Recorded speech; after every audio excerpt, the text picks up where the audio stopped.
108 cambriolages dans des locaux industriels et commerciaux pour début 2015. Alors que l'année n'est pas finie, ce chiffre dépasse déjà de 25% celui de 2014. Un mois jour pour jour après la visite du préfet à la zone Terca, les commerçants se sont réunis en atelier pour convenir d'actions à mettre en place. Pour les commerçants chinois, la situation devenait vraiment urgente. Nous avons constaté une recrudescence de l'insécurité, à la fois dans les locaux commerciaux de nos commerçants et également dans leurs habitations. Les commerces de proximité sont faciles d'accès et il y a souvent malheureusement beaucoup d'espèces en caisse. Afin d'améliorer le nombre des interventions. Il apparaît que les commerçants sont mal informés. Aussi, un guide des bonnes pratiques sera édité, mais pas seulement.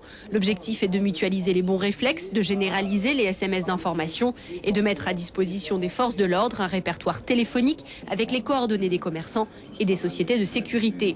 Augmenter l'effectif des forces de police ou de gendarmerie n'est pas la solution, selon la préfecture.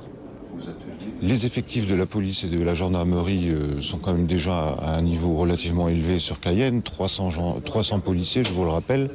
Je pense que c'est plutôt notre efficience qu'on doit améliorer, plutôt forcément que notre nombre, même s'il y a eu des renforts de gendarmes à Matoury notamment.